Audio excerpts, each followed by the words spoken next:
जय हिंद दोस्तों, ज्ञान सागर सिविल एकेडमी में आप सबका स्वागत।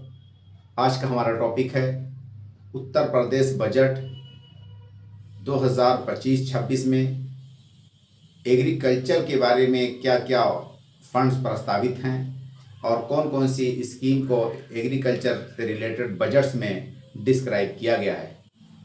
जैसे कि हमने लास्ट क्लास में उत्तर प्रदेश में जो भी एग्रीकल्चर या कृषि से संबंधित स्कीमें थीं उनका एक ब्रीफ जो है डिस्क्राइब किया, ब्रीफ में उनको डिस्क्राइब किया।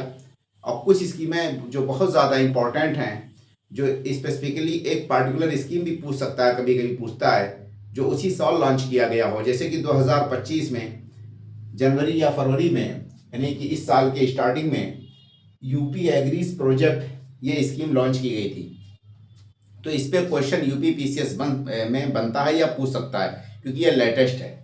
ऐसे एक स्कीम छूट गई थी जो कि अभी इसी हाल के दिनों में उत्तर प्रदेश सरकार ने लॉन्च किया है, 4 से 6 महीने हुए होंगे अभी, मुख्यमंत्री कृषक समृद्धि योजना। तो इसलिए मैंने इसके बारे में भी थोड़ा सा डिस्कस कर दिया। नेक्स्ट क्या है कि कभी पार्टिकुलर फील्ड स्पेसिफिक एग्रीकल्चर में क्वेश्चन पूछा जाता है।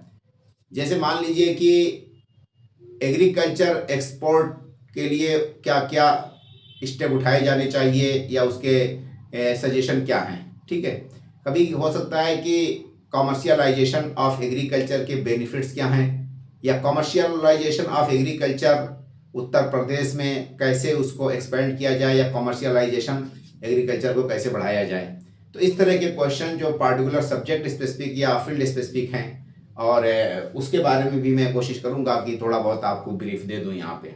तो हम स्टार्ट करते हैं डायरेक्टली एग्रीकल्चर बजट के बारे में कि उत्तर प्रदेश सरकार ने जो इस साल का बजट है 2025-26 में, उसमें क्या क्या प्रावधान दिए हैं फार्मर से संबंधित, क्या क्या प्रोपोजल्स या फंड एलोकेट किए गए हैं, प्रस्तावित किए गए हैं जो कि एग्रीकल्चर से संबंधित हैं। पहले नंबर पे हम देखते हैं कि फार्मर स्पेसिफिक इस साल के बजट में यूपी गवर्नमेंट ने जो बजट फरवरी में पेश किया 2025-26 का, उसमें फार्मर से संबंधित क्या क्या बातें कही गई हैं। तो पहले नंबर पे हमारा पॉइंट है पीएम किसान। क्या है पीएम किसान? ये सेंट्रल गवर्नमेंट की स्कीम है, बट सेंट्रल गवर्नमेंट की जो भी स्पॉन्सर्ड स्कीमें हैं, यानी कि सेंट्रली स्पॉन्सर्ड स्कीम है, उसमें स्टेट गवर्नमेंट को भी किसी मैक्सिमम में आपको 40% स्टेट गवर्नमेंट को फंड देना होता है। इसीलिए बजट में स्पेशली ऐसी स्कीमों को गवर्नमेंट से फंड कहीं ना कहीं प्रस्तावित करती है बजट में ही। तो पीएम किसान है, amount to be distributed 79,500 crore to 3 crore farmer. इस बार के बजट में 2025-26 वाले में उत्तर प्रदेश में पीएम किसान स्कीम के अंतर्गत 69,500 करोड़ रुपये 3 करोड़ किसानों को वितरण किए जाएंगे। ये 69,500 करोड़ का मतलब कि सेंट्रल गवर्नमेंट से कुछ फंड आएगा और कुछ स्टेट गवर्नमेंट अपना जो फंड मिलाएगी वो मिला करके, बट ये कि पीएम किसान तो ये 100% सेंट्रल गवर्नमेंट का फंड है, ठीक है। इसमें स्टेट की तरफ से कोई फंड नहीं आता है, बट उसको प्रचालित करने में यानी इम्प्लीमेंटेशन किसको करना होता है? स्टेट गवर्नमेंट को करना होता है। तो पीएम किसान ये सेंटर की 100% स्कीम है, सेंटर से ही फंड आता है और इसमें सेंटर का एक तरह से प्रपोजल है ये। तो सेंटर की तरफ से स्टेट को जो भी दिया जाएगा, तो उसमें 79,500 करोड़ की बात कही गई है और 3 करोड़ फार्मर को डिस्ट्रीब्यूट किए जाएंगे। ये बात यूपी के बजट में मेंशन थी, इसलिए हमने यहाँ डिस्क्राइब कर दिया। नेक्स्ट क्या है कि पीएम फसल बीमा योजना। पीएम फसल बीमा योजना 2024-25 में, यानी कि पिछले साल लास्ट ईयर 2024-25 में इसमें 496 करोड़ डिस्ट्रीब्यूट किया गया था 10 लाख किसानों को। तो पीएम फसल बीमा योजना लास्ट ईयर क्या अचीवमेंट हुआ वो बात मेंशन किया गया है यूपी के बजट में, ठीक है। इसलिए मैंने यहाँ पे डिस्कस किए। क्या है पीएम फसल बीमा योजना में क्या डिस्कस किया गया है बजट में कि 496 करोड़ 10 लाख किसानों को पीएम फसल बीमा योजना के अंतर्गत पैसे वितरण किए गए थे 2024-25, यानी कि पिछले साल। ये जितने भी अमाउंट्स आपको यहाँ पे मैं डिस्कस करता हूँ, ये एक जनरल नॉलेज के लिए आपके सामने प्रस्तुत करता हूँ। इसको आपको मेमोराइज एकदम नहीं करना है, ये दिमाग में रखिए बस कि ये स्कीमें बजट में डिस्क्राइब की गई हैं और उन्हीं स्कीमों के बारे में अगर पूछता है क्वेश्चन कि यूपी बजट में एग्रीकल्चर या फार्मर से संबंधित क्या क्या प्रस्तावनाएं दी गई हैं, क्या क्या प्रपोजल्स हैं, इस तरह की अगर क्वेश्चंस पूछता है या क्या क्या इनिशिएटिव उठाई गई हैं, तो आपको इन्हीं स्कीमों को डिस्क्राइब कर देना है। और एक आध कहीं अगर आपको अमाउंट याद आ गया तब आप मेंशन कर सकते हैं, बट अमाउंट जरूरी नहीं होता मेंशन करना, आपको ओनली इन स्कीमों को डिस्क्राइब करना होता है। पहले ये दिमाग में रख लीजिए, कोई भी इस तरह का डेटा फैक्ट्स को पॉसिबल ही नहीं कि आप इसको मेमोराइज कर पाए, इसलिए याद मत करिएगा, बस ऐसे जनरल नॉलेज के लिए समझने के लिए मैंने यहाँ पे इसको एक तरह से राइट किया है। इसका हर पर्पस ये नहीं है कि आप इसको मेमोराइज करें, ठीक है, बस समझने के लिए। पीएम कुसुम योजना, पीएम कुसुम योजना के अंतर्गत किसानों में क्या है कि सोलर पंप बांटे जाते हैं। तो 2024-25 यानी कि लास्ट ईयर उत्तर प्रदेश में 22,089, ठीक है, 22,089 सोलर पंप इंस्टॉल किए गए थे या बांटे गए थे। तो सोलर पंप कितने 2024-25 में बांटे गए थे पीएम कुसुम योजना के अंतर्गत? 22,089। नेक्स्ट क्या है? सीएम कृषक दुर्घटना कल्याण योजना। सीएम यानी कि मुख्यमंत्री कृषक दुर्घटना कल्याण योजना, इसके अंतर्गत जो फंड सैंक्शन किया गया है इस बार के बजट में, वो 1050 करोड़ की बात कही गई है। 1050 करोड़ की बात आपकी सीएम कृषक दुर्घटना कल्याण योजना के तहत बजट में प्रस्तावित है इस बार के। नेक्स्ट क्या है कि शुगर कैन पेमेंट की बात कही गई है। शुगर कैन में हम जानते हैं कि किसानों का पेमेंट अक्सर डिले कर देती हैं जो फैक्ट्रियां होती हैं शुगर कैन की, उसको 2017 से स्क्रो अकाउंट मैकेनिज्म के थ्रू ही शुगर कैन पेमेंट किया जाता है उत्तर प्रदेश में। अब ये समस्या कि स्क्रो अकाउंट मैकेनिज्म क्या होता है? स्क्रो अकाउंट मैकेनिज्म का मतलब क्या है कि थर्ड पार्टी का इन्वॉल्वमेंट। यहाँ थर्ड पार्टी कौन है? गवर्नमेंट है। तो यहाँ लोकल लेवल पे जो गवर्नमेंट यानी डिस्ट्रिक्ट लेवल पे या कमिश्नरी लेवल पे गवर्नमेंट ने क्या प्रस्ताव एक सिस्टम क्रिएट किया है कि जो भी शुगर कैन फैक्ट्रियां हैं, शुगर फैक्ट्रीज हैं, वो जितने भी मतलब कि चाहे प्रोडक्ट्स हों या बाई प्रोडक्ट्स हों, उसको सेल करने के बाद वो सारा अमाउंट एक पार्टिकुलर फंड में जमा हो जाएगा और उस फंड से जो किसान है पहले नंबर पे उनकी भुगतान की जाएगी, उनका बकाया चुकाया जाएगा। उसके बाद रिमेनिंग अमाउंट जो होगा वो फैक्ट्री के ऑनर्स को ट्रांसफर किया जाएगा। तो इसको क्या कहते हैं?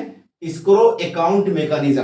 तो फाइनेंस में और बिजनेस में इस तरह के स्क्रो अकाउंट मैकेनिज्म चलता है, यानी कि थर्ड पार्टी इन्वॉल्वमेंट। यहाँ गवर्नमेंट थर्ड पार्टी है, तो उसकी देखभाल कौन करेगी उस फंड को? गवर्नमेंट और कंपनी के मालिक, शुगर कैन फैक्ट्री के ऑनर्स, ठीक है, तो उसको देखभाल करेंगे। और वो डिस्ट्रिक्ट लेवल पे क्रिएट किया गया है या स्टेट लेवल पे भी हो सकता है, ठीक है, तो उसको कहा जाएगा स्क्रो अकाउंट। और ये 2017 से शुगर कैन पेमेंट का सिस्टम चल रहा है उत्तर प्रदेश में। ये बात भी बजट में मेंशन की गई थी। बजट में एग्रीकल्चर से संबंधित क्या क्या बातें कही गई हैं उत्तर प्रदेश के बजट में 2025-26 में, अब हम उसको देखते हैं।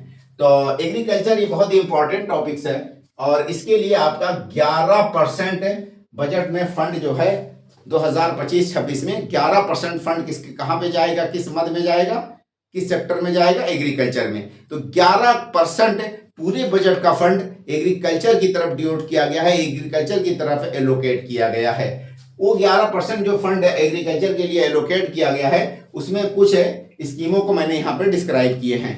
ये 11% है, ये अमाउंट नहीं है, इसको आपको याद कर लेना है, ठीक है। 11% इस बार के बजट में एग्रीकल्चर सेक्टर के लिए फंड प्रस्तावित की गई है। कितना फंड किसके ऊपर खर्च होगा? एग्रीकल्चर या उस सेक्टर से रिलेटेड खर्च किया जाएगा। नंबर 1 पे pulses and oil seed crop. Pulses and oil seed crops, इसके लिए क्या है कि स्टेट गवर्नमेंट यानी Uttar Pradesh mini kit distribute करती है जो स्मॉल फार्मर है या मार्जिनल फार्मर्स हैं, फ्री ऑफ कॉस्ट, ठीक है। तो उसके लिए फंड जो प्रस्तावित है 50 करोड़। कितना फंड प्रस्तावित है? 50 करोड़। तो pulses and oil seed crop free kit distribution, ठीक है, यानी कि दलहन और तिलहन के बीज का फ्री में एक तरह से वितरण होगा इसके अंतर्गत। उसके लिए 50 करोड़ के फंड प्रस्तावित है। ये जो फ्री वितरण किया जा रहा है ताकि उसका पर्पस क्या है? मिनी किट जो डिस्ट्रीब्यूट किया जा रहा है ताकि एरिया को बढ़ाया जा सके। ऐसे क्रॉप्स जो कि जैसे ऑयल सीड हैं, आपके पल्सेस हैं, ऐसे क्रॉप्स के एरिया का एक्सपेंशन करना। ज़्यादा से ज़्यादा एरिया में लोग ऐसे फसल को लगाएं। जब फ्री में बीज मिल जाएगा तो मन नहीं भी कहेगा तो भी लोग लगा देंगे। नेक्स्ट पॉइंट क्या है कि प्रोडक्शन और प्रोडक्टिविटी बढ़ाने के लिए इस तरह के स्टेप या स्कीम चलाई जा रही है उत्तर प्रदेश सरकार के द्वारा। यूपी सीड स्वावलंबन पॉलिसी 2024 में यानी कि लास्ट ईयर उत्तर प्रदेश सरकार ने यूपी सीड स्वावलंबन पॉलिसी बनाई थी 2024 में। UP seed self reliance policy भी हम कह सकते हैं, स्वावलंबन यानी कि सेल्फ रिलायंस पॉलिसी। तो Uttar Pradesh seed self reliance policy 2024, under this policy seed park विकास प्रोजेक्ट स्टार्ट किया गया। इस पॉलिसी के अंतर्गत सीड पार्क विकास प्रोजेक्ट स्टार्ट किया गया है और इसके लिए जो फंड है प्रस्तावित है इस बार के बजट में 251 करोड़ फंड जो है आपके प्रस्तावित हैं। कितने? 251 करोड़ फंड प्रस्तावित हैं और 251 करोड़ जो फंड प्रस्तावित है उसके लिए सीड पार्क बनाया जाएगा। 251 करोड़ ये जो फंड है इसके द्वारा 5 अलग अलग एरियाज में आपके वो बनाए जाएंगे, क्या कहते हैं, सीड पार्क बनाया जाएगा। एक तो लखनऊ में होगा और बाकी जैसे एक बुंदेलखंड में हो जाएगा, एक ईस्ट यूपी, एक पूर्वी यूपी, एक सेंट्रल यूपी, ऐसे टोटल मान के चलिए जैसे यूपी है तो यूपी को हम डिस्ट्रीब्यूट करते हैं एग्रो क्लाइमेटिक जोन में 9 एग्रो क्लाइमेटिक जोन में हम उत्तर प्रदेश को डिस्ट्रीब्यूट कर देते हैं या बांट सकते हैं। तो उन 9 में से 5 अलग अलग एग्रो क्लाइमेटिक जोन में ये सीड पार्क बनाया जाएगा। उसके लिए 251 करोड़ रुपए का प्रस्तावना दिया गया है इस बार के बजट में। ये जो सीड पार्क बनाए जा रहे हैं उनका नाम होगा चौधरी चरण सिंह के नाम पे, ठीक है, जो कि किसान नेता थे और एक तरह से यूपी के सीएम भी रह चुके हैं और कुछ दिनों के लिए 6 मंथ के लिए इंडिया के पीएम भी रह चुके हैं, ठीक है। तो उन्हीं के नाम पे फार्मर्स डे या किसान दिवस भी मनाया जाता है, उनकी डेट ऑफ बर्थ यानी कि 23 या 24 दिसंबर को, ठीक है। National mission on natural farming, national mission on natural farming, ठीक है। नेचुरल फार्मिंग को प्रमोट करने के लिए ये सेंट्रल गवर्नमेंट की स्कीम है नेचुरल फार्मिंग वाली। तो नेचुरल फार्मिंग को उत्साहित करने के लिए, उसको बढ़ाने के लिए, प्रोत्साहन देने के लिए उत्तर प्रदेश में इस बार के बजट में जो फंड प्रस्तावना दी गई है 124 करोड़ रुपए की। कितने की फंड की प्रस्तावना? 124 करोड़ रुपए। नेक्स्ट है कि पीएम कुसुम योजना। पीएम कुसुम योजना में लास्ट ईयर यानी 24-25 में कितना सोलर पंप डिस्ट्रीब्यूट किए गए थे? 22,089 सोलर पंप उत्तर प्रदेश में ही ओनली डिस्ट्रीब्यूट किए गए थे। अब यहाँ पे इसके बारे में फंड का मैंने मेंशन किया कि 509 करोड़ रुपया फंड प्रस्तावित है पीएम कुसुम योजना के लिए इस बार के बजट में। इस 509 करोड़ रुपये से सोलर पंप इंस्टॉल किए जाएंगे जो स्मॉल और मार्जिनल फार्मर है मेनली उनके लिए। नेक्स्ट क्या है कि agriculture areas potential and skill development and promotion enhancement production enhancement योजना। उत्तर प्रदेश की एक योजना चलाई जाएगी या चलाई गई है और उसका नाम है प्रोडक्शन इनहेंसमेंट या प्रोडक्शन एक्सपेंशन, ठीक है, योजना। उसके लिए 200 करोड़ रुपए की बजट में प्रस्तावना दी गई है। तो एग्रीकल्चर एरियाज के पोटेंशियल्स को बढ़ाने के लिए, प्रोडक्शन के एरियाज को एक्सपेंड करने के लिए और प्रोडक्शन और प्रोडक्टिविटी को बढ़ाने के लिए एक स्कीम चलाई गई है या चलाई जाएगी। उसके लिए 200 करोड़ रुपए का फंड की प्रस्तावना दी गई है इस बार के बजट में उत्तर प्रदेश सरकार के। यूपी एग्रीज, यूपी एग्रीज बहुत इंपॉर्टेंट एक तरह से स्कीम है और हो सकता है इस बार यूपी पीसीएस मेंस में इससे रिलेटेड क्वेश्चन पूछा जाए। तो वर्ल्ड बैंक फंडेड है स्कीम। किसके द्वारा ये फंड है? वर्ल्ड बैंक ने इसमें फंड एक तरह से कुछ दिया है, लोन दिया है उत्तर प्रदेश सरकार को यूपी एग्रीज स्कीम चलाने के लिए। इसके लिए जो फंड प्रस्तावित है इस बार के बजट में उत्तर प्रदेश सरकार के द्वारा 200 करोड़ रुपए की उत्तर प्रदेश सरकार ने इसमें राशि देने की बात कही है इस बार के बजट में। नेक्स्ट क्या है कि agriculture education and research. Budget में एक प्रावधान और मेंशन था, वो है एग्रीकल्चर एजुकेशन एंड रिसर्च। उसके बारे में मेंशन ये था कि 5 एग्रीकल्चर एंड टेक्नोलॉजी यूनिवर्सिटीज उत्तर प्रदेश में कार्यरत हैं जो कि एग्जिस्टिंग हैं, यानी कि पहले से बनाई जा चुकी हैं। जो 6 नंबर की जो एक नई एग्रीकल्चर यूनिवर्सिटी बनाई जा रही है उसका नाम है उत्तर प्रदेश में Mahatma Buddha agriculture and technology university. कहाँ पे बनाई जा रही है? कुशीनारा में या कुशीनगर में, ठीक है। तो कुशीनगर में ये Mahatma Buddha agriculture and technology university बनाई जा रही है। उसके लिए इस बार के बजट में इस कुशीनगर और एग्रीकल्चर यूनिवर्सिटी के लिए बजट में 100 करोड़ रुपए की बात दी मतलब प्रस्तावित है। 100 करोड़ रुपया कुशीनगर में एग्रीकल्चर यूनिवर्सिटी बनाने के लिए प्रस्तावना दी गई है इस बार के बजट में यूपी गवर्नमेंट के।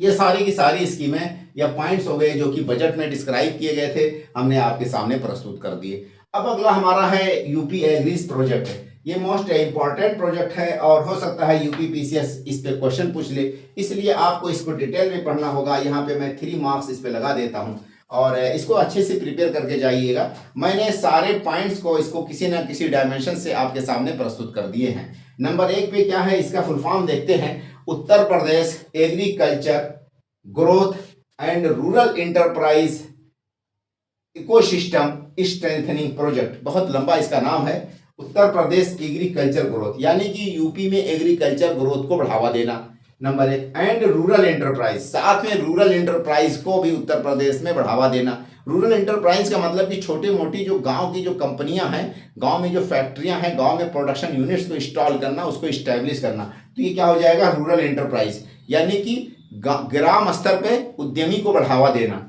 नेक्स्ट क्या है कि इकोसिस्टम यानी ऐसा माहौल बनाना, ठीक है, इकोसिस्टम क्रिएट करना, स्ट्रेंथनिंग, उस इकोसिस्टम को मजबूत करना, स्ट्रेंथ करना। ये प्रोजेक्ट, इसका नाम रखा गया एक प्रोजेक्ट है। ये प्रोजेक्ट कोई भी वर्ड आ जाएगा तो पार्टिकुलर ड्यूरेशन पीरियड्स के लिए ही प्रोजेक्ट स्टार्ट किया जाएगा और उस पर एंड हो जाएगा। पार्टिकुलर अमाउंट से के द्वारा उस प्रोजेक्ट की फुलफिलमेंट किया जाएगा। यहाँ पे ये जो यूपी एग्रीज का प्रोजेक्ट है, ये कितने डिस्ट्रिक्ट में इंप्लीमेंट किए जाएंगे, टोटल 28 डिस्ट्रिक्ट में उत्तर प्रदेश में इंप्लीमेंट किए जाएंगे ये यूपी एग्रीज वाले प्रोजेक्ट्स, ठीक है। तो यूपी एग्रीज एक तरह से अम्ब्रेला स्कीम है, बहुत बड़ा स्कीम है जो एग्रीकल्चर के डिफरेंट सेक्टर्स को या कंपोनेंट्स में फिर डिवाइड हो जाता है। अभी हम देखते हैं कौन कौन से कंपोनेंट हैं। पहले ये जान लें कि यूपी एग्रीज प्रोजेक्ट कितने डिस्ट्रिक्ट में इंप्लीमेंट होगा। टोटल 28 डिस्ट्रिक्ट में उत्तर प्रदेश में यूपी एग्रीज प्रोजेक्ट अप्लाई होगा, 28 डिस्ट्रिक्ट में। उस 28 डिस्ट्रिक्ट में 7 जो है आपके बुंदेलखंड के डिस्ट्रिक्ट हैं और बाकी ईस्टर्न यूपी या पूर्वांचल के डिस्ट्रिक्ट हैं जो कि 21 हैं। तो 21 पूर्वांचल के डिस्ट्रिक्ट में यूपी एग्रीज का प्रोजेक्ट इंप्लीमेंट होगा और 7 जो है बुंदेलखंड डिस्ट्रिक्ट से में ये प्रोजेक्ट इंप्लीमेंट होगा। इसके लिए 40,000 करोड़ रुपए की प्रस्तावना दी गई है। 40,000 रुपये फंड एलोकेट किए जाएंगे यूपी एग्रीज प्रोजेक्ट के लिए और उसमें सहायता ली जाएगी या वर्ल्ड बैंक का जो असिस्टेंस होगा उसके द्वारा लोन लिया जाएगा। नेक्स्ट क्या है कि ये 6 ईयर के लिए प्रोजेक्ट्स होगा। 6 ईयर का मतलब क्या है कि 2024-25 में ये प्रोजेक्ट स्टार्ट होगा और इसका एंडिंग होगा 2029-30 तक। तो 24-25 से लेकर के 29-30 तक मतलब कि 6 ईयर के लिए प्रोजेक्ट है। इस प्रोजेक्ट से लगभग 10 लाख किसान जो है लाभान्वित होंगे डायरेक्टली और इनडायरेक्टली। अब हम चलते हैं इसी प्रोजेक्ट के बारे में बातें करते हैं। तो यूपी एग्रीज प्रोजेक्ट, ये प्रोजेक्ट जो है 28 डिस्ट्रिक्ट में इंप्लीमेंट होगा। 28 डिस्ट्रिक्ट का मतलब कि 21 डिस्ट्रिक्ट आपका ईस्टर्न यूपी यानी पूर्वांचल के होंगे और 7 डिस्ट्रिक्ट आपके बुंदेलखंड के होंगे, नंबर 1 पे। नेक्स्ट पॉइंट क्या है कि वर्ल्ड बैंक फंडेड प्रोजेक्ट है ये। वर्ल्ड बैंक फंडेड का मतलब कि वर्ल्ड बैंक ने इसके लिए सहायता दी है, ठीक है। और 6 ईयर के लिए प्रोजेक्ट इंप्लीमेंट होंगे। 2024-25 में ये प्रोजेक्ट स्टार्ट होगा, 2029-30 तक ये प्रोजेक्ट चलेगा। नेक्स्ट क्या है कि with estimated budget of 4,000 crore, 4,000 crore रुपया इस स्कीम के लिए प्रस्तावित है, या एक तरह से कि कॉर्पस अमाउंट 4,000 करोड़ रुपये का इसके लिए फंड दिया जाएगा। इस 4,000 करोड़ रुपये में से वर्ल्ड बैंक से लोन लेगी उत्तर प्रदेश सरकार 2737 करोड़ रुपया। कैसे याद करेंगे, 2737। अगर आप इसको 2737 याद करेंगे तो नहीं याद कर पाएंगे। आप डायरेक्ट लिखिए 2737 करोड़ रुपए उत्तर प्रदेश सरकार एज ए लोन लेगी वर्ल्ड बैंक से यूपी एग्रीज प्रोजेक्ट के लिए। रिमेनिंग अमाउंट उत्तर प्रदेश सरकार खुद अपना देगी। वो लमसम जो है स्टेट गवर्नमेंट कंट्रीब्यूट करेगी 1666, क्या है, एक के बाद 666, तो 1666 रुपये उत्तर प्रदेश सरकार खुद पे करेगी और बाकी लोन लेगी 2737 करोड़, यानी 2737 करोड़ किससे, वर्ल्ड बैंक से। WB का मतलब वर्ल्ड बैंक। अब इसके ऑब्जेक्टिव्स में देखते हैं कि इस प्रोजेक्ट का ऑब्जेक्टिव क्या है। ऑब्जेक्टिव की अगर बात करते हैं तो इसमें मेनली एग्रीकल्चर डेवलपमेंट में फोकस किया जाएगा। एग्रीकल्चर के प्रोडक्शन, प्रोडक्टिविटी को बढ़ाया जाएगा। उसके अलावा फिशरीज जो है इस कंपोनेंट्स में भी बहुत ज़्यादा इसमें जोर दिया जाएगा। नेक्स्ट पॉइंट क्या है कि टू इम्प्रूव क्रॉप प्रोडक्टिविटी। अगला क्या है ऑब्जेक्टिव में एक पॉइंट यह है कि क्रॉप की प्रोडक्टिविटी को बढ़ाने की बात कही गई है। क्लाइमेट रेजिलियंस, क्लाइमेट रेजिलियंस का मतलब कि ऐसे टेक्नोलॉजी जनरेट किए जाएंगे या ऐसे सीड प्रोवाइड किए जाएंगे किसानों को, या उस पर रिसर्च वर्क किया जाएगा और सीड किसानों को डिस्ट्रीब्यूट किया जाएगा, ताकि वो क्लाइमेट कैसी भी क्लाइमेट्स हो, एक पार्टिकुलर यानी कि क्लाइमेट जो चेंजिंग हो रहा है उसमें वो सस्टेन कर सके और उनका प्रोडक्शन पे प्रभाव ना पड़ने पाए क्लाइमेट्स का। तो क्लाइमेट रेजिलियंस सीड्स जो है किसानों को वितरण किए जाएंगे। और कॉमर्शियलाइजेशन ऑफ एग्रीकल्चर यानी कि food system in selected 28 district से, यानी कि एग्रीकल्चर को कॉमर्शियलाइज किया जाएगा, कॉम्पिटिटिव मार्केट क्रिएट किया जाएगा और जो भी प्रोडक्ट्स हैं उत्तर प्रदेश के एग्रीकल्चर से संबंधित उनको ग्लोबल एरिना पे ला करके मार्केटिंग में सपोर्ट दिया जाएगा या इंटरनेशनल एक्सपोर्ट को प्रमोट किया जाएगा। ये इसका उद्देश्य है इस स्कीम का। देखिए इसमें प्रोजेक्ट कॉन्सिस्ट ऑन 5 कंपोनेंट। ये प्रोजेक्ट आपका जो है 5 कंपोनेंट पर आधारित होगा या 5 पिलर पे आधारित है। कितने पिलर्स पे? 5 पिलर्स पे या 5 कंपोनेंट्स पे ये प्रोजेक्ट आधारित है, यूपी एग्रीज प्रोजेक्ट। हर कंपोनेंट्स में फिर डिफरेंट जो है सेगमेंट्स अलग अलग हैं या सब कंपोनेंट्स में इसको डिस्ट्रीब्यूट कर दिया गया। जैसे कि पहले नंबर पे जो कंपोनेंट है प्रोडक्टिविटी इनहेंसमेंट है। पहले नंबर पे जो कंपोनेंट क्या है? Productivity enhancement. दूसरे नंबर में आपका जो है कमोडिटी क्लस्टर से रिलेटेड है। तीसरे नंबर पे जो कंपोनेंट है वो डिजिटल एंड फाइनेंशियल इकोसिस्टम है। फोर्थ नंबर पे जो कंपोनेंट है वो project management, learning and partnership से रिलेटेड है। फिफ्थ नंबर पे जो कंपोनेंट है वो आपका कंटिजेंट इमरजेंसी रिस्पांस कंपोनेंट है। टोटल 5 कंपोनेंट पे ये यूपी एग्रीज प्रोजेक्ट आधारित होगा। तो पहले नंबर का जो कंपोनेंट है इसमें प्रोडक्टिविटी इनहेंसमेंट है। क्या है? प्रोडक्टिविटी इनहेंसमेंट, ये पहले नंबर का कंपोनेंट है। ये जो प्रोडक्टिविटी इनहेंसमेंट पहला जो कंपोनेंट है यूपी एग्रीज का, ये इटसेल्फ 4 सब कंपोनेंट पे आधारित है। इट कंसिस्ट ऑन 4 सब कंपोनेंट। 4 जो है सब कंपोनेंट पे ये आधारित है। उन चारों का सब कंपोनेंट्स की अगर हम बात करते हैं तो उसमें देखिए नंबर 1 पे है आपका रिसोर्स यूज इफिशियंसी। क्या है? रिसोर्स यूज इफिशियंसी पहले नंबर पे। दूसरे नंबर पे आपका सीड सिस्टम, यानी कि सीड क्वालिटी, सीड जो है उसको अपग्रेड करना, वो प्रोवाइड करना किसानों को। Leveraging climate action mechanism. Leveraging climate action mechanism का मतलब कि रिजिलियंस क्लाइमेट, यानी कि खेती को क्लाइमेट जो चेंज हो रहा है, ग्लोबल वार्मिंग हो रहा है, उसमें कंपेटिबल ला करके बनाना। ठीक है, तो ये 4 कंपोनेंट हैं। तो प्रोडक्टिविटी इनहेंसमेंट में जो है 4 कंपोनेंट पे आधारित है। पहले नंबर पे रिसोर्स यूज इफिशियंसी है, दूसरे नंबर पे आपका सीड सिस्टम है, तीसरे नंबर पे एग्री एक्सटेंशन है, चौथे नंबर में एग्री एक्सटेंशन का मतलब क्या होता है कि जो भी आईटी, आईसीटी, एआई और डिजिटल टेक्नोलॉजी वगैरह यहाँ पे एग्रीकल्चर में या किसानी में यूज करना, ताकि किसानों की जो है प्रोडक्टिविटी या वेस्टेज लॉस वो उसको रोका जा सके और उनकी इफिशियंसी और प्रोडक्टिविटी को बढ़ाया जा सके। तो टेक्नोलॉजी का एक तरह से यूज करना एग्रीकल्चर एक्सटेंशन के अंतर्गत आ जाएगा। नेक्स्ट क्या है कि leveraging climate action mechanism. Climate से फाइट करते हुए एग्रीकल्चर को रिजिलियंट बनाना कि वो टिकाऊ हो और कैसे भी जो ग्लोबल वार्मिंग क्लाइमेट चेंज है उसका प्रभाव प्रोडक्शन या प्रोडक्टिविटी पे ना पड़ने पाए, उस पर भी इस पे फोकस किया गया है। इसके अंतर्गत जो सेकंड कंपोनेंट है वो कमोडिटी क्लस्टर की बात कही गई है, उसको मैं यहाँ पे डिस्क्राइब कर देता हूँ कमोडिटी क्लस्टर को, सेकंड कंपोनेंट्स को।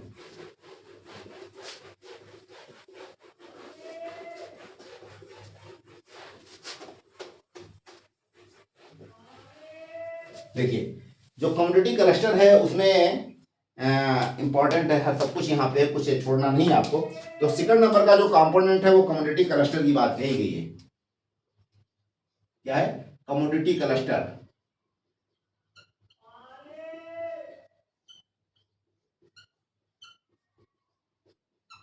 कम्युनिटी क्लस्टर में जो है क्या है? Integration of small holder farmers, integration of small holders farmers, ठीक है, into value chain for selected high value commodities, into value addition chain, value addition chain for selected high value commodities, for selected high value commodities. ये हो गया एक point. Next क्या है इसमें, it consist on 4 सब कंपोनेंट। क्या है, इट कंसिस्ट ऑन 4 सब कंपोनेंट्स। ठीक है, ये जो सेकंड नंबर का है, सेकंड नंबर को मैंने यहाँ पे मेंशन किया कि सेकंड नंबर का जो कंपोनेंट है उसमें क्या है कि कमोडिटी क्लस्टर की बात कही गई। किसकी बात कही गई है, कमोडिटी क्लस्टर। तो कमोडिटी क्लस्टर में integration of small holder farmers into value addition chain for selected high value commodities. ठीक है, मतलब कि जो छोटे और मझोले फार्मर्स हैं उनको मेन स्ट्रीम एग्रीकल्चर में लेकर के आना। और वैल्यू एडिशन का मतलब कि जो प्रोसेसिंग यूनिट्स होती हैं एग्रीकल्चर बेस्ड, जितने भी प्रोसेसिंग यूनिट्स हैं उनमें भी उनकी भागीदारी को सुनिश्चित करना, या उनके प्रोडक्ट को वैल्यू एडिशन या प्रोसेसिंग यूनिट या सप्लाई चेन में ला करके जोड़ना। तो उसके लिए ये कंपोनेंट कार्य करेगा। ये कंपोनेंट इटसेल्फ जो है 4 सब कंपोनेंट पे आधारित है। ये जो 4 सब कंपोनेंट्स है उसको मैंने यहाँ पे डिस्क्राइब किया है। ये आपके 4 सब कंपोनेंट्स हैं। नंबर 1 पे यहाँ पे क्रॉप क्लस्टर की बात कही गई है। क्या है, क्रॉप क्लस्टर, ये पहला कंपोनेंट है। सेकंड नंबर पे जो इसमें कंपोनेंट सब कंपोनेंट है, एग्रीकल्चर स्पेशल इकोनॉमिक जोन बनाया जाएगा। क्या बनाया जाएगा, एग्रीकल्चर स्पेशल इकोनॉमिक जोन बनाया जाएगा। नेक्स्ट नंबर आपका फिशरीज पे फोकस किया जाएगा। चौथे नंबर पे जो कंपोनेंट है वो है आपका इंटीग्रेटेड एग्रीकल्चर एक्सपोर्ट हब। क्या है, integrated agriculture export hub generate किया जाएगा या बनाया जाएगा। ये क्लस्टर कंपोनेंट हो गया जो कि 4 सब कंपोनेंट पे आधारित है। थर्ड नंबर पर का जो कंपोनेंट है वो आपका, ये मैंने डिस्क्राइब किया यहाँ पे। थर्ड नंबर का जो कंपोनेंट है डिजिटल एंड फाइनेंशियल इकोसिस्टम। क्या है थर्ड नंबर का component, digital and financial ecosystem. ये आपका आधारित है 2 सब कंपोनेंट पे। जो 2 सब कंपोनेंट है डिजिटल एंड फाइनेंशियल इकोसिस्टम के, उसमें डिजिटल आर्किटेक्ट टेक्नोलॉजी सर्विसेज की बात कही गई है। डिजिटल आर्किटेक्ट टेक्नोलॉजी सर्विसेज की बात कही गई है। दूसरे नंबर में एग्री फाइनेंस इकोसिस्टम की बात कही गई है। एग्री फाइनेंस इकोसिस्टम की बात कही गई है। ये तीसरे नंबर के 2 कंपोनेंट्स में। नेक्स्ट पॉइंट क्या है कि चौथे नंबर का जो आपका कंपोनेंट है, ये देखिए चौथे नंबर यानी 4th नंबर का है, उसमें project management, learning and partnership की बात कही गई है। क्या कही गई है, project management, learning and partnership की बात कही गई है चौथे नंबर वाले कंपोनेंट में। 5th नंबर का जो कंपोनेंट है वो CEREC है। CEREC का मतलब कॉन्टिंजेंट इमरजेंसी रेस्पॉन्स कंपोनेंट। क्या है 5th नंबर का, कॉन्टिंजेंट इमरजेंसी रेस्पॉन्स कंपोनेंट, यानी इमरजेंसी सिचुएशन कोई आएगी, कोई दयनीय स्थिति आएगी, उसके लिए कंपोनेंट कार्य करेगा। अब देखिए यहाँ पे मैंने नोट इसी के बारे में मेंशन कर दिया, मिनिमम 30% प्रोडक्टिविटी इंक्रीज किया जाएगा इन स्टेपल क्रॉप में, जैसे कि rice and wheat. UP agrees जो ये स्कीम है बहुत महत्वपूर्ण स्कीम है, इस पे क्वेश्चन पूछा जाएगा। और उसके अंतर्गत जो टारगेट है या ऑब्जेक्टिव है वो ये है कि जो स्टेपल क्रॉप्स हैं उसकी प्रोडक्टिविटी या प्रोडक्शन लमसम 30% बढ़ाई जाएगी। तो 30% जो है आपकी प्रोडक्टिविटी बढ़ाई जाएगी स्टेपल क्रॉप्स में उत्तर प्रदेश में। स्टेपल क्रॉप्स का मतलब कि जैसे आपके राइस हो गया, आपका व्हीट हो गया, ये दोनों स्टेपल क्रॉप्स में मेनली हैं यूपी में। तो ऐसे क्रॉप्स में 30% कम से कम, मिनी का मतलब मिनिमम 30% आपका प्रोडक्टिविटी बढ़ाया जाएगा स्टेपल क्रॉप्स में। जो ये यूपी एग्री स्कीम है, प्रोजेक्ट है, इसके अंतर्गत। नेक्स्ट पॉइंट क्या है कि डेवलपमेंट ऑफ कमोडिटी क्लस्टर। इसमें दूसरी बात ये आप देखेंगे कि कमोडिटी क्लस्टर की बात कही गई है, उस पर भी फोकस किया गया है। And selected crops to be major drivers of economic growth. कुछ पार्टिकुलर सिलेक्टेड क्रॉप्स को इकोनॉमिक ग्रोथ का इंजन बनाया जाएगा, इसका एक उद्देश्य ये है। और उसके लिए क्लस्टर डेवलप किया जाएगा। तो दूसरा पॉइंट यहाँ पे मैंने नोट्स में मेंशन किया कि डेवलपमेंट ऑफ कमोडिटी क्लस्टर। क्या है, कम्युनिटी क्लस्टर, यानी कि जैसे कहीं पे मिलेट का क्लस्टर, कहीं पे ग्रेन का किसी मतलब कि चने का क्लस्टर, कहीं पे आपका अदरक का क्लस्टर ऐसे बनाया जाएगा और वहाँ पे किसानों को उसके प्रोडक्शन के लिए उत्साहित किया जाएगा और उनको main stream supply chain, market, global export से जोड़ा जाएगा और एक्सपोर्ट प्रमोशन हब वगैरह भी बनाए जाएंगे। तो selected crops to be major drivers of economic growth. ठीक है, नेक्स्ट पॉइंट क्या है, development of digital architect, digital architecture को भी डेवलप किया जाएगा स्टेट वाइड, यानी कि पूरे स्टेट में डिजिटल आर्किटेक्ट को किसानों को जोड़ा जाएगा या किसानी को जोड़ा जाएगा। Efficient delivery of service and e commerce, और ई कॉमर्स वगैरह में किसान आसानी से अपने प्रोडक्ट डायरेक्टली कंज्यूमर को बेच सकें, इस तरह की सुविधाएं यहाँ पे सुनिश्चित की जाएंगी। देखिए ये आपका यूपी एग्रीज प्रोजेक्ट हो गया, उसका मैंने यहाँ पे आपके सामने प्रस्तुत कर दिए जो भी इंपॉर्टेंट पॉइंट थे। नेक्स्ट क्या है कि मुख्यमंत्री कृषक समृद्धि योजना, क्या है, मुख्यमंत्री कृषक समृद्धि योजना। कृषक का मतलब कि फार्मर हो जाएगा, यानी चीफ मिनिस्टर, फार्मर, समृद्धि का मतलब कि प्रॉस्पेरिटी, तो चीफ मिनिस्टर फार्मर से prosperity scheme, chief minister farmer prosperity scheme, समृद्ध बनाना यानी कि किसी को प्रॉस्परस बनाना। ठीक है, तो अर्लियर फार्मर टेकिंग लोन, इसके अंतर्गत लोन की बात कही गई कि जो कोऑपरेटिव सोसाइटीज या लैंड डेवलपमेंट बैंक से किसान लोन लेते थे पहले, वो 11.5% के दर पे इंटरेस्ट रेट पे लोन लिया करते थे। अब उनको 6% के दर पे लोन मिलेगा इस स्कीम के अंतर्गत। पहले की जो 11.5% लोन थे उसको घटा करके 6% के दर पे उनको लोन मिलेगा बैंक से, कोऑपरेटिव बैंक से और आपका लैंड डेवलपमेंट बैंक से। बाकी जो रिमेनिंग इंटरेस्ट रेट है वो स्टेट यानी उत्तर प्रदेश की गवर्नमेंट खुद बियर करेगी। ठीक है, 6% किसान पे करेगा और बाकी 11.5 में से रिमेनिंग अमाउंट का जो इंटरेस्ट है वो गवर्नमेंट यानी स्टेट गवर्नमेंट खुद बियर करेगी। तो उसी को के लिए एक अलग से स्कीम लॉन्च किया गया, नाम है उसका मुख्यमंत्री Krishak Samriddhi Yojana. Earlier farmer taking loan from UP cooperative Gramin bank and land development bank, पहले किसान ग्रामीण कोऑपरेटिव बैंक से या लैंड डेवलपमेंट बैंक से 11.5% दर के इंटरेस्ट रेट पे लोन लिया करते थे। कितने पे लोन लेते थे? 11.5% इंटरेस्ट रेट पे लोन लिया करते थे। Now loan to farmers will be available at 6% interest rate. अब किसानों को वही 11.5% वाला जो इंटरेस्ट रेट है उसको घटा करके 6% इंटरेस्ट पे लोन दिया जाएगा, यानी कि कम इंटरेस्ट पे किसानों को लोन मिल जाएगा। उसका मुख्य मकसद क्या है कि ताकि किसानों पे बहुत ज़्यादा बर्डन ना पड़ने पाए, जो इंडेप्टेड यानी कि इंडेप्टेड किसान जो कर्जदारी है, कर्ज किसानों का ज़्यादा ना बढ़ने पाए, उसके लिए गवर्नमेंट ने ये इनिशिएटिव लाई है। And remaining interest beard by the state government. Remaining interest मतलब कि जैसे 11.5 में से जो 6% आप माइनस कर देंगे तो रिमेनिंग यानी कि 5.5% हो जाएगा।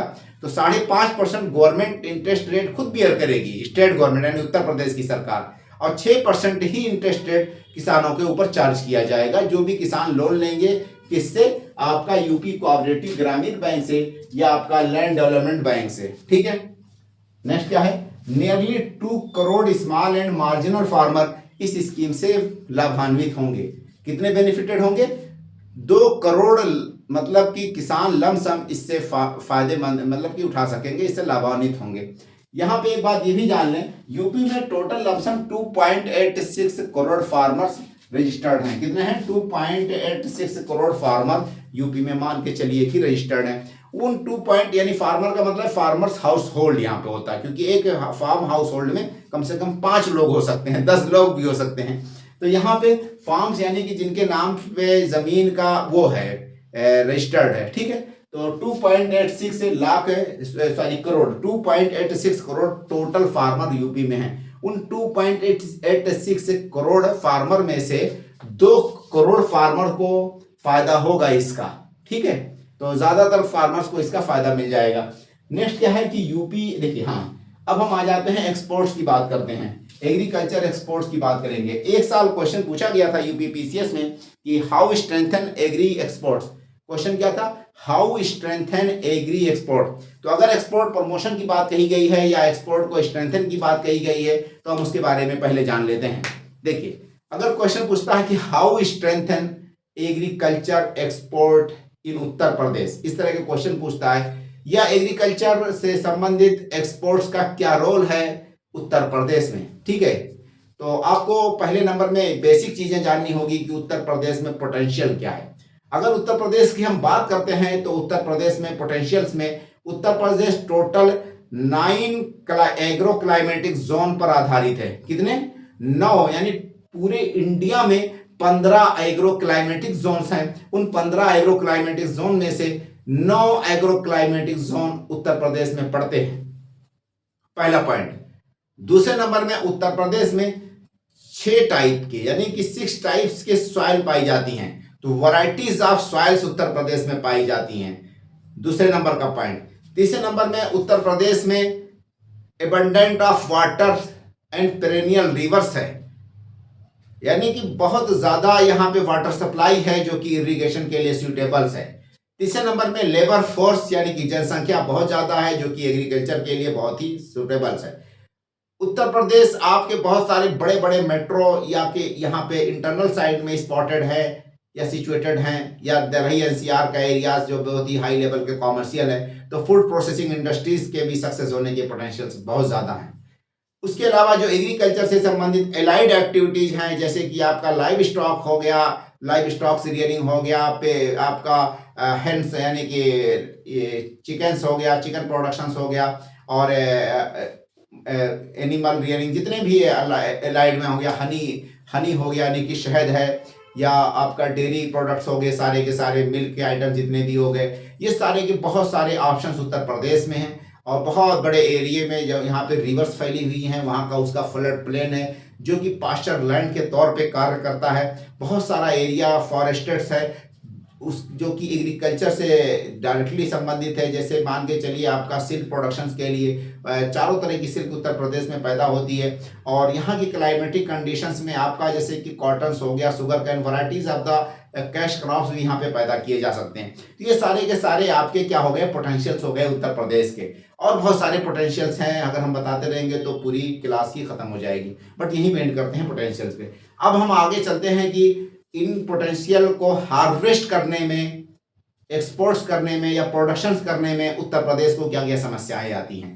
नंबर 1 पे उन समस्याओं के समाधान के लिए उत्तर प्रदेश सरकार ने क्या क्या इनिशिएटिव्स उठाई हैं या क्या क्या स्कीमें लॉन्च की हैं, क्या क्या पॉलिसीज लॉन्च की हैं। तो बात ओनली यहाँ पे क्या चल रही है, प्रमोशन करना है किसको, एग्रीकल्चर एक्सपोर्ट को, यानी एग्रीकल्चर प्रोड्यूस एक्सपोर्ट की बात चल रही है। एग्रीकल्चर से संबंधित जो भी प्रोडक्शंस हैं, जो भी प्रोडक्ट है या यूनिट्स कमोडिटीज हैं, उनके एक्सपोर्ट की बात चल रही है, चाहे वो इनसाइड इंडिया हो या ग्लोबल लेवल पे हो। उनमें क्या क्या समस्याएं आ रही हैं। तो किसानों की जो प्रोडक्शंस का मेथड्स है, यानी कि इनपुट से रिलेटेड जो ऑप्शंस हैं, उसको आपको यहाँ पे कम डिस्क्राइब करना है। मोस्टली आपको आउटपुट का मतलब कि एग्रीकल्चर कमोडिटीज कि आपका preservation, storage, transportation, supply chain, marketing, ठीक है, इस तरह से रिलेटेड जितने भी समस्याएं हैं उस पर ज्यादा फोकस करना होगा। एक्सपोर्ट्स में मार्केट हो गया, मंडी हो गया, ग्लोबल लेवल पे कंपटीशन कहाँ किससे मिल रहा है, स्टेट लेवल पे अलग अलग यूपी इनसाइड मतलब कि इनसाइड इंडिया किस किस स्टेट से ज्यादा कंपटीशन मिल रहा है, कौन सा प्रोडक्ट उत्तर प्रदेश का ऐसा है जो बहुत इंडिजिनस लेवल पे, नेटिव लेवल पे बहुत हाईली डिमांड में है, वर्ल्ड लेवल पे उसका क्या रोल है, क्या प्रोडक्शन पे उस पर फोकस किया जाता है कि नहीं किया जाता है। इस तरीके से मान के चलिए राइस है आपका, सिद्धार्थनगर का बासमती राइस है, उसका बहुत हाईली डिमांड है, बहुत ही यूनिक एक तरह से जीआई टैग्स भी है। तो इस तरह की आपको पहले आइडेंटिफाई करना है, फिर उसको वर्ल्ड लेवल पे उसकी क्या डिमांड है। जैसे मान के चलिए कि यहाँ के जो आम से आपके मलिहाबाद या लखनऊ के एरियाज के दशहरी हैं या बहुत सारे प्रोडक्ट्स हैं उत्तर प्रदेश के और अदर्स, उनका वर्ल्ड लेवल पे कितनी डिमांड्स है, क्या वो सही से वर्ल्ड लेवल पे सप्लाई चेन के हिस्सा हैं, मार्केटिंग हो पा रही है, नहीं हो पा रही है। इस तरह की सारी समस्याओं को आपको एक फ्रेम क्रिएट करना होगा। फिर आपको ये देखना होगा कि गवर्नमेंट ने क्या क्या स्टेप उठाई हैं। तो गवर्नमेंट की स्टेप्स या स्कीम में हमने लास्ट क्लास में इसी हिसाब से उन्हीं स्कीमों को डाला था कि जिसमें आपका मल्टी वेरिएंट डायमेंशंस कैचअप हो जाए। मल्टी वेरिएंट डायमेंशंस का मतलब कि अगर प्रमोशन से रिलेटेड स्कीम या गवर्नमेंट इनिशिएटिव होता है, एक्सपोर्ट प्रमोशन या आपका कमर्शियलाइजेशन ऑफ एग्रीकल्चर या आपका नॉर्मल किसानों की इनकम को इंक्रीज करने की बात कहा जाता है, तो वो सारे के सारे स्कीम में कहीं ना कहीं इस तरह के डायमेंशंस मेंशन हो। तो कुछ पॉइंट्स हमने कल की क्लास में छोड़ दिए थे, उन्हीं पॉइंट्स को मैं सोचता हूं कि आपके सामने प्रस्तुत कर दूं। और एक पॉइंट और ध्यान दीजिए, अगर कोई चीज आपको पूछता सुझाव के बारे में, सजेशंस के बारे में, तो सजेशंस में कुछ आपको दिमाग नहीं लगाना है, उस पार्टिकुलर स्टेप्स पे गवर्नमेंट की क्या पॉलिसीज हैं। जैसे मान के चलिए एग्रीकल्चर एक्सपोर्ट्स की अगर बात चल रही है, तो उसके लिए उत्तर प्रदेश सरकार ने क्या क्या पॉलिसीज लॉन्च की है। पॉलिसी अपने आप में खुद एक इंडिकेशंस हैं कि वहां पे ऐसी समस्याएं खड़ी थी और उनका सॉल्यूशन पॉलिसी के द्वारा एक तरह से किया जाएगा या ओवरकम किया जाएगा या उसको रिमूवल किया जाएगा। तो उस समस्याओं का समाधान किससे होगा? पॉलिसीज से होगा। तो आप उन्हीं पॉलिसीज को कहीं ना कहीं अपनी लैंग्वेज में कन्वर्ट करके एज ए सुझाव के तौर पे प्रस्तुत कर सकते हैं। जैसे मान के चलिए यहाँ पे इतनी सारी मैंने पॉलिसीज रख दी हैं और 3 पॉलिसी जो कि एग्रीकल्चर से रिलेटेड हैं।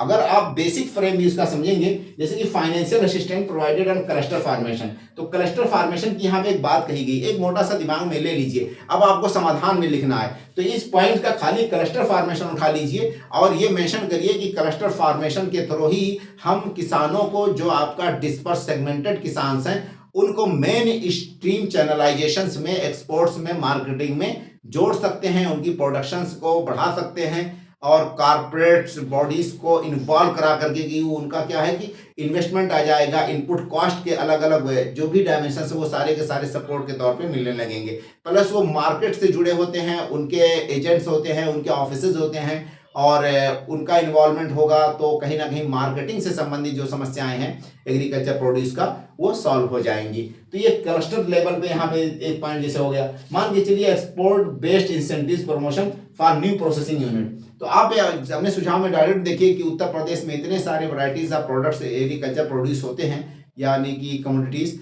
उनके प्रोसेसिंग यूनिट्स की कमी है। ओनली वेस्टर्न यूपी में ही प्रोसेसिंग यूनिट है, बाकी यूपी में प्रोसेसिंग एग्रीकल्चर बेस्ड जो प्रोसेसिंग यूनिट्स हैं वो कम है। तो इस तरह से उसको सुझाव में डायरेक्टली कोरिलेट करिए, दिमाग कहीं कुछ नहीं लगाना है, एक पॉइंट्स को पढ़िए, उसी को मल्टी डायमेंशन से सोचने की आदत डालिए।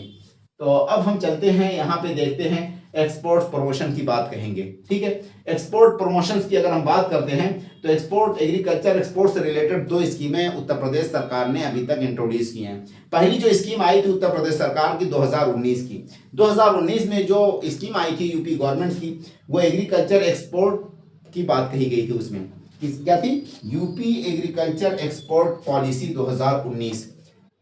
2019 के बाद एक नई पॉलिसी यूपी गवर्नमेंट ने लॉन्च की, उसमें प्रमोशन की बात कही गई है, इसलिए थोड़ा सा डिफरेंस हो जाता है। ये आपकी ओनली पॉलिसी है किससे रिलेटेड? एग्रीकल्चर एक्सपोर्ट से रिलेटेड। ये आपका एग्रीकल्चर एक्सपोर्ट प्रमोशन की बात कही गई है यहाँ पे। तो प्रमोशंस की अगर बात कही जाएगी तो 2022 की स्कीम है। कब की है? 2022 की प्रमोशन की स्कीम है। तो देखिए हम पहले इसी को देखते हैं, Uttar Pradesh agriculture export promotion policy 2022। Financial assistance provide किया जाएगा इसके अंतर्गत। नंबर 1 पे क्लस्टर फॉर्मेशन, क्लस्टर बनाने के लिए फाइनेंशियल असिस्टेंस प्रोवाइड किया जाएगा किसानों को। And it varies size wise. Size wise का मतलब कि ये साइज के आधार पे फाइनेंशियल असिस्टेंस वेरी करेगा। अगर 50 हेक्टेयर में आप कोई क्लस्टर बनाया गया तो उसके लिए अलग अमाउंट दिया जाएगा एज ए असिस्टेंट। उससे बड़ा अगर होगा तो इन्वॉल्वमेंट भी ज़्यादा लोगों का होगा, तो वो ज़्यादा अमाउंट गवर्नमेंट के द्वारा फाइनेंशियल असिस्टेंट दिया जाएगा। तो पहले नंबर पे क्या है कि फाइनेंशियल असिस्टेंट दिया जाएगा क्लस्टर बनाने के लिए किसानों को, और ये क्लस्टर के आधार पे फाइनेंशियल असिस्टेंट होगा। छोटा क्लस्टर होगा यानी कि कम एरिया में फैला होगा तो कम अमाउंट मिलेगा, ज़्यादा बड़ा क्लस्टर होगा तो ज़्यादा अमाउंट मिलेगा। अलग अलग उसमें डायमेंशंस हैं और अलग अलग अमाउंट है, इसलिए मैंने उसको एक लाइन में डिस्क्राइब कर दिया ताकि आपको समझने में आसानी हो। Export based incentives. Export based incentives का मतलब कि जितना ज़्यादा आप एक्सपोर्ट करेंगे एग्रीकल्चर कमोडिटीज़ का, उतना ही ज़्यादा इंसेंटिव्स गवर्नमेंट आपको देगी। For new processing units, new processing units set up near cluster. ये जो क्लस्टर बनाए गए उनके आसपास में आप कोई अगर एक्सपोर्ट प्रमोशन सेंटर खोलेंगे, एक्सपोर्ट के बेस कोई यूनिट खोल देंगे ताकि वहाँ से उन क्लस्टर से कमोडिटीज़ को खरीद करें, आप एक्सपोर्ट करें, तो ऐसे ही एक्सपोर्ट यूनिट्स को या एक्सपोर्ट हब को यूपी गवर्नमेंट इंसेंटिव्स देगी एक्सपोर्ट के आधार पे। कहाँ पे ये लेकिन खोलना होगा? इन क्लस्टर के सराउंडिंग में या क्लस्टर के अंदर या आसपास में, ठीक है। नेक्स्ट क्या है कि ट्रांसपोर्ट सब्सिडी दी जाएगी for export of agri produce. अगर आप एग्रीकल्चर की कमोडिटीज का एक्सपोर्ट करते हैं तो ट्रांसपोर्ट पे गवर्नमेंट क्या करेगी? सब्सिडी देगी। एंड प्रोसेस्ड प्रोडक्ट, चाहे वो एग्रीकल्चर के कमोडिटीज हो या एग्रीकल्चर बेस्ड प्रोसेस्ड प्रोडक्ट हो, यानी एग्रीकल्चर रॉ मटेरियल के तौर पे यूज किया गया हो। जैसे कि मान के चलिए व्हीट है, व्हीट से क्या बिस्किट बन गया, ब्रेड बन गया। तो अब ब्रेड का एक्सपोर्ट हो चाहे व्हीट का एक्सपोर्ट हो, चाहे रॉ हो चाहे प्रोसेस्ड गुड्स हो, दोनों के लिए ट्रांसपोर्ट की जो कॉस्टिंग है उसमें गवर्नमेंट कुछ बियर करेगी। उसका नाम यहाँ पे मेंशन है कि ट्रांसपोर्ट सब्सिडी के नाम पे, ठीक है। नेक्स्ट पॉइंट क्या है कि exemptions from mandi fees and development cess on specified agri produce. कुछ पार्टिकुलर एग्री प्रोड्यूस हैं, उसको जब आप मंडी पे लाएंगे तो मंडी के जो चार्जेस हैं वो आपको फ्री कर दिया जाएगा या सब्सिडी दी जाएगी, और डेवलपमेंट सेस वगैरह जो चार्ज किए जाते हैं वो आपको फ्री कर दिया जाएगा या सब्सिडाइज रेट पे कर दिया जाएगा। नेक्स्ट क्या है कि incentives for obtaining degrees, diploma and certificates in agree export, post harvesting management and technology. अगर कोई युवा उत्तर प्रदेश के डिग्री का कोर्स करते हैं या डिप्लोमा का कोर्स करते हैं या कोई सर्टिफिकेट का कोर्स करते हैं, बट वो कोर्स होना चाहिए एग्रीकल्चर एक्सपोर्ट से संबंधित, यानी एग्रोनॉमिक से या एग्रीकल्चर एक्सपोर्ट से संबंधित होना चाहिए वो डिप्लोमा या डिग्री का कोर्स, या आपका पोस्ट हार्वेस्ट मैनेजमेंट से संबंधित होना चाहिए, या आपका एग्रीकल्चर टेक्नोलॉजी से संबंधित होना चाहिए। ऐसे केस में गवर्नमेंट आपको कुछ इंसेंटिव्स देगी अगर ऐसी डिग्री या ऐसी पढ़ाई आप करते हैं तो, बट यूपी के युवाओं को, ठीक है। नेक्स्ट पॉइंट क्या है? Incentives for design, printing, manufacturing of packaging material. जो पैकेजिंग मटेरियल्स है उसके डिजाइन के लिए, मैन्युफैक्चरिंग के लिए और ब्रांडिंग के लिए, प्रिंटिंग के लिए उत्तर प्रदेश सरकार इंसेंटिव्स देगी, ताकि ज़्यादा से ज़्यादा उत्तर प्रदेश की जो एग्रीकल्चर कमोडिटीज़ हैं उनको मार्केट के लायक बनाया जा सके, उनका लेबलिंग और ब्रांडिंग किया जा सके। तो ब्रांडिंग में वो सहायक होंगे। जितनी ज़्यादा आप इस पर फोकस करेंगे किसी भी पार्टिकुलर एग्री कमोडिटीज़ के प्रिंटिंग में, ब्रांडिंग में या आप मैन्युफैक्चरिंग, पैकेजिंग में, ठीक है।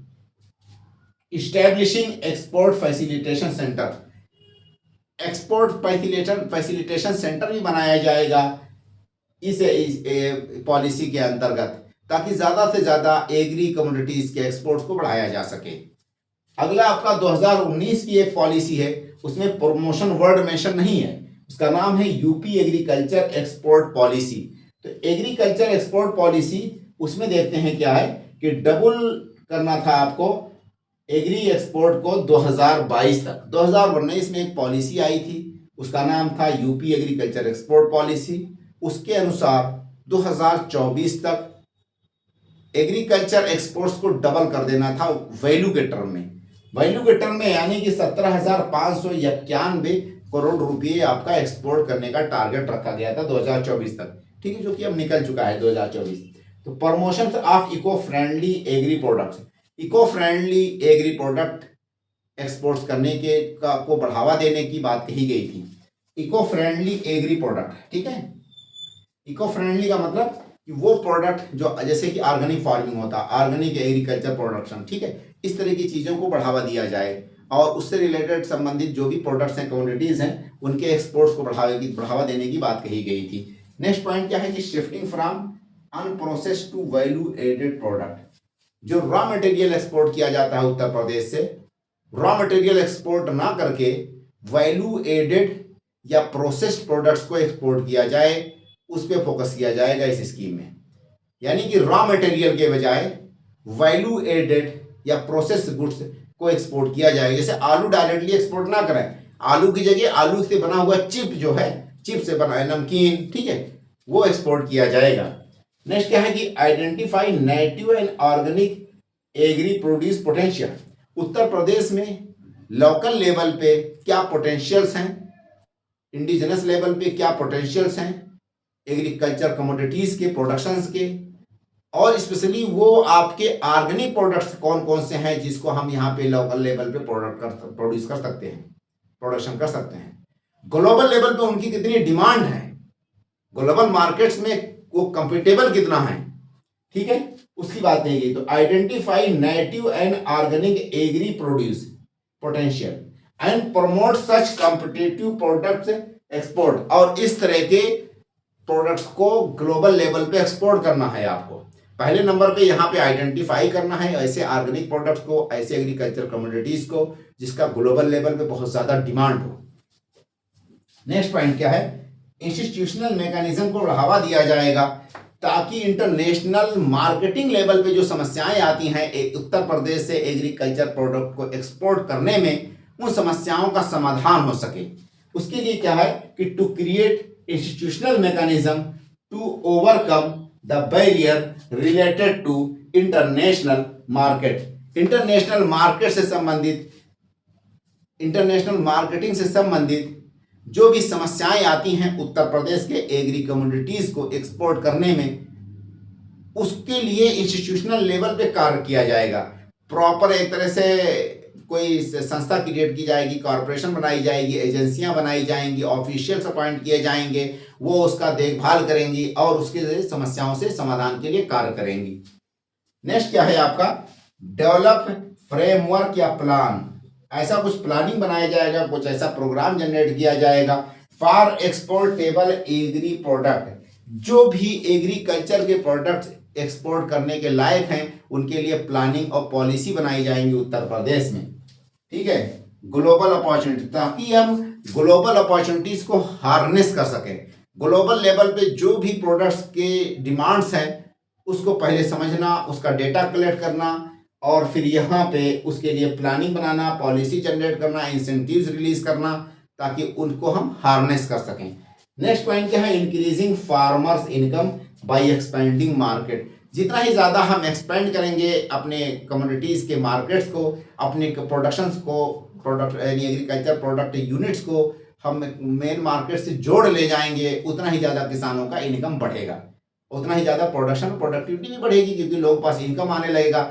हमारे साथ समस्या क्या है, पोस्ट हार्वेस्ट एग्रीकल्चर की ही मेनली समस्या है, यानी कि किसान अपने प्रोड्यूस को मार्केट से जोड़ नहीं पा रहा है, मार्केट में प्रॉपर सप्लाई नहीं कर पा रहा, उसका रेट नहीं पाता है। तो जितना ही ज़्यादा मार्केट से हम अपने कमोडिटीज़ को जोड़ेंगे उतना ही ज़्यादा हमें इसका फ़ायदा मिलेगा। नेक्स्ट हमारा इसी की कड़ी में जो एक और स्कीम यहाँ पे बात कही गई है वो ये है कि UP agriculture policy 2013, UP agriculture policy जो 2013 है उसको हम देखते हैं उसमें क्या बातें कही गई हैं। उसमें भी टोटल 5 या 6 पॉइंट्स हैं, मैंने यहाँ पे डिस्क्राइब किए हैं। ये पॉलिसी 2013 की है और अभी तक लेटेस्ट यही है, इसके बाद कोई अभी एग्रीकल्चर पॉलिसी, ये नॉर्मल या जनरल एग्रीकल्चर पॉलिसी है, ये एक्सपोर्ट या आपका कॉमर्शियलाइजेशन या कोई स्पेसिफिक नहीं है, बट एग्रीकल्चर पॉलिसी है। मतलब agriculture production, agriculture productivity, farmers income, agriculture से समस्याओं का समाधान, ये सारी बातें इसमें डिस्क्राइब की गई हैं या डिस्कस की गई हैं। ये पॉलिसी 2013 में आई थी और तब से 1-2 बार इसको अमेंड भी किया जा चुका, बट इसी का कहीं ना कहीं यही पॉलिसी ही मान्य है उत्तर प्रदेश में। इसमें हम देखते हैं ग्रेनरी ऑफ नेशंस, इस वाली पॉलिसी के मुताबिक उत्तर प्रदेश एग्रीकल्चर पॉलिसी 2013 के अनुसार इसका जो उद्देश्य है उत्तर प्रदेश को ग्रेनरी ऑफ नेशन बनाना, to make Uttar Pradesh granary of nation, यानी कि इंडिया का ग्रेनरी बनाना है मकसद इसका। यूपी को इंडिया का ग्रेनरी बनाना है, तो ग्रेनरी ऑफ नेशन किसको बनाना, यूपी का, इसका एक उद्देश्य है। नेक्स्ट पॉइंट क्या है कि ग्रोथ रेट आपका 5.1% लेकर के आना है। इस पॉलिसी का 2013 वाली पॉलिसी का उद्देश्य था कि एनुअल एग्रीकल्चर ग्रोथ रेट 5.1% लाना है। एनुअल यानी पर एनम, एक साल में एग्रीकल्चर ग्रोथ रेट 5.1% लाना है। 2024-25 में agriculture growth rate lump sum 17% obtain किया गया है या रिकॉर्ड किया गया है गवर्नमेंट ऑफ उत्तर प्रदेश के अनुसार, ठीक है। तो 17% हम अचीव कर चुके हैं लास्ट ईयर। अगर हम पिछले 7-8 सालों की बातें करें कि पिछले यानी आफ्टर कोविड एग्रीकल्चर का ग्रोथ रेट क्या था, तो वो लमसम आपका 10% से 15% के बीच में वेरी करता था पर एनम के हिसाब से। और इसमें कितनी बात कही गई थी, 5.1% एनुअल ग्रोथ रेट एग्रीकल्चर का लेकर के आना है इसके अनुसार। नेक्स्ट क्या है कि इम्प्रूव सॉयल है, और सॉयल हेल्थ को बढ़ाने की बात कही गई थी, यानी कि जो सॉयल डिग्रेडेशन की समस्या है, सॉयल की फर्टिलिटी जो लॉस हो रही है उसको खत्म होने से बचाना, उसकी फर्टिलिटी को इंक्रीज करना, सॉयल डिग्रेडेशन की समस्याओं से आपको निजात पाना, उसके सॉयल हेल्थ की बात कही गई, उसको बढ़ावा देना, ठीक है, सॉयल हेल्थ को। नेक्स्ट पॉइंट क्या है, promoting eco friendly agriculture method, और इको फ्रेंडली एग्रीकल्चर मेथड्स को प्रमोट करना, जैसे कि मिस यूज होते हैं इसके क्या कहते हैं केमिकल फर्टिलाइजर को, उसको रोकना, जो इरिगेशन होता है उसमें मिस यूज होता है वाटर का, एनर्जी का, उसको रोका जाए। जिन एरियाज में एक तरह से क्लाइमेटिक सूटेबल क्रॉप्स नहीं होते हैं उन एरियाज में दूसरे क्रॉप्स पैदा किए जाते हैं, ठीक है, तो क्लाइमेट के हिसाब से क्रॉप्स का डिजाइन किया जाए, तो नेचर के अगेंस्ट ना जाकर के नेचुरली जो ज़्यादा सूटेबल्स होते हैं उन्हीं क्रॉप्स को प्रमोट किया जाए, ऑर्गेनिक फार्मिंग को प्रमोट किया जाए, नेचुरल फार्मिंग को प्रमोट किया जाए, इस तरह की बातें इसमें कही गई थी। नेक्स्ट पॉइंट क्या है आपका, देखिए income of the farmer families, इसमें एक point, through high value added agri diversification maintaining base of food and nutrition, किसानों की और किसानों की फैमिली के इनकम को रेस करना, बढ़ाना। चौथे नंबर का जो पॉइंट है, किसानों की या किसानों की फैमिली के इनकम को बढ़ाना, उनके इनकम को या उनकी फैमिली के इनकम को बढ़ाने के तरीके क्या हो सकते हैं, वैल्यू एडिशन, वैल्यू एडिशन का साधन लिया जाएगा। वैल्यू एडिशन का मतलब कि प्रोसेस्ड सिस्टम्स को अप्लाई किया जाएगा, जो एग्रीकल्चर की कमोडिटीज हैं या एग्रीकल्चर के जो प्रोड्यूस हैं उसको रॉ मटेरियल के तौर पे फर्दर प्रोसेसिंग के लिए यूज किया जाएगा, ताकि एग्रीकल्चर कमोडिटीज डायरेक्टली आपका सेकेंडरी सेक्टर, टर्शियरी सेक्टर से जोड़ी जाएं और किसानों की इनकम को बढ़ाया जाए।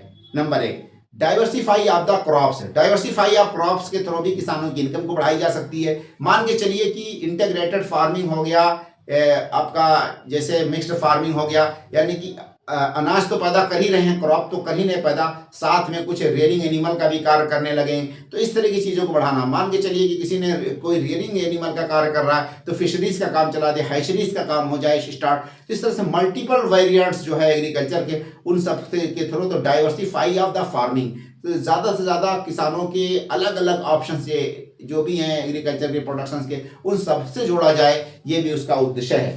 नेक्स्ट पॉइंट क्या है कि maintaining base of food and nutrition, but इस सारी चीज़ों को किया जाएगा, किसानों की इनकम को बढ़ाया तो जाएगा, बट एक पॉइंट को ध्यान रखा जाएगा कि हमारी प्रोडक्टिविटी या प्रोडक्शन लॉस ना होने पाए, जो आपका न्यूट्रिशन की समस्या है वो कहीं समस्या क्रिएट ना हो जाए, इन सारी पॉइंट्स को सामने रखा जाएगा।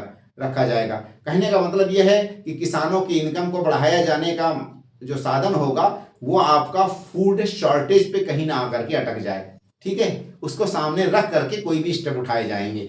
नेक्स्ट पॉइंट क्या है कि इन्वॉल्विंग प्राइवेट सेक्टर, एग्रीकल्चर में प्राइवेट सेक्टर्स का इन्वॉल्व किया जाएगा। उनके आने से दो ऑप्शंस हो सकते हैं, जो कि एग्रीकल्चर क्रॉप्स इनपुट्स होते हैं, इनपुट्स का मतलब कि आपका जैसे कि फर्टिलाइजर हो गया, बेटर क्वालिटी सीड्स हो गया, इरिगेशन के जो भी अप्लायंसेस टूल्स हैं वो सारे के सारे प्राइवेट इन्वेस्टर सप्लाई कर देंगे और कम दाम पे किसानों को प्रोवाइड कर सकते हैं। उसके अलावा जो आउटपुट से संबंधित होती हैं, यानी कि आफ्टर हार्वेस्ट जो भी समस्याएं हैं, जैसे कि आपका स्टोरेज हो गया, सप्लाई चेन की समस्या हो गया, होल्डिंग वाली जो समस्या होती है, मिडिल मैन की जो समस्या है, तो वो सारे की सारे का समस्या का समाधान हो जाएगा। इसलिए प्राइवेट इन्वेस्टर्स का एक तरह से भागीदारी को सुनिश्चित किया जाएगा, कारपोरेट फार्मिंग को प्रमोट किया जाएगा, कॉन्ट्रैक्ट फार्मिंग को प्रमोट किया जाएगा, ठीक है।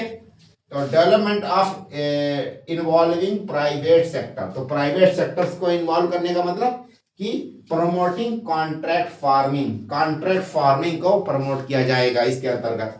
नेक्स्ट क्या है कि for seed fertiliser processing marketing, ठीक है, seed fertiliser and processing market के लिए आपका इनका इन्वॉल्वमेंट बढ़ाया जाएगा प्राइवेट सेक्टर्स का।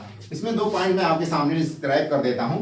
जैसे मान के चलिए जो प्राइवेट्स हैं, इन्वॉल्विंग प्राइवेट सेक्टर, अगर प्राइवेट सेक्टर्स को इन्वॉल्व किया जाता है, सपोज दैट प्राइवेट सेक्टर, मान के चलिए प्राइवेट सेक्टर्स को अगर इन्वॉल्व करते हैं तो हम दोनों लेवल पे किसानों को फायदा दे सकते हैं।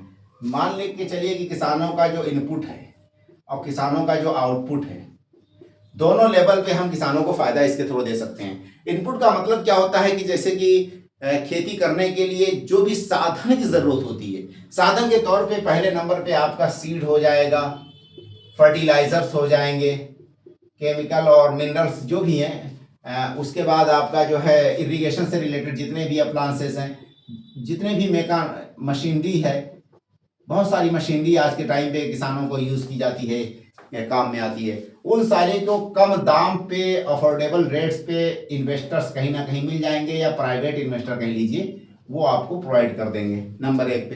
पर शर्त ये होती है कि ये सारा का सारा आपको इन्हीं को बेचना होगा। तो यहाँ पे मान के चलिए कि आफ्टर हार्वेस्टिंग में क्या क्या आता है, आफ्टर हार्वेस्टिंग, ठीक है, तो उसमें मान के चलिए जैसे आपका स्टोरेज की बात आ गई, स्टोरेज, सप्लाई चेन, उसके बाद है स्टोरेज, सप्लाई चेन, मार्केटिंग,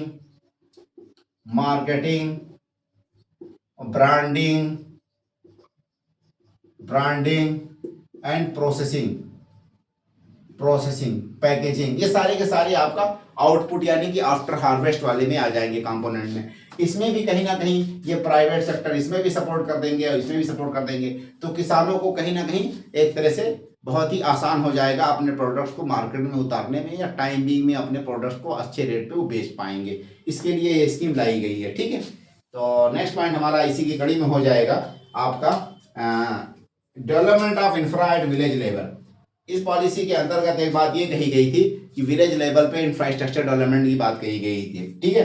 तो विलेज लेवल पे क्या है, इंफ्रास्ट्रक्चर एट विलेज लेवल पे, इंफ्रा एट विलेज लेवल, ये आपका नेक्स्ट पॉइंट हो जाएगा। जो भी एग्रीकल्चर की सामग्री की समस्याएं हैं उसके लिए गांव लेवल पे ही इंफ्रास्ट्रक्चर मुहैया कराई जाए किसानों को। Make landless farmer labour self reliance and reduce dependency.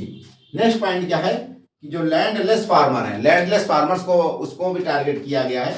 देखिए लैंडलेस फार्मर ये दो तरह से कार्य करते हैं। कुछ फार्मर तो एज ए लेबर काम करते हैं, एज ए लेबरर, ठीक है, तो उनको कहा जाएगा एग्री लेबरर या एग्रीकल्चर लेबरर के तौर पे कार्य करते हैं। और कुछ लैंडलेस जो है फार्मर्स आपके लीज पे ले लेते हैं, जमीन को रेंट पे लेते हैं। किसको लेते हैं, रेंट पे या लीज पे जमीन को ले लेते हैं और उस पे खेती करते हैं। और उनकी प्रोडक्शन या प्रोडक्टिविटी बहुत कम होती है, बहुत नॉमिनल, हैंड टू माउथ उनकी अर्निंग होती है। तो उनकी समस्याओं के समाधान के लिए इनको जोड़ा जाएगा फूड प्रोसेसिंग से। किससे जोड़ा जाएगा, फूड प्रोसेसिंग यूनिट से। और इस तरह से जो भी एक्सेस फार्मर्स लेबर हैं उनको, या फार्मर्स को, या फार्मर लेबरर्स को, उनको शिफ्ट किया जाएगा फूड प्रोसेसिंग यूनिट्स से। और फूड प्रोसेसिंग यूनिट्स के आने से क्या है कि नॉर्मल फार्मर के जो कमोडिटीज़ हैं, एग्री कमोडिटीज़, वो कहीं ना कहीं फूड प्रोसेसिंग यानी कि कंपनियों के पास पहुंचेंगे तो उनको अच्छा रेट भी मिलेगा।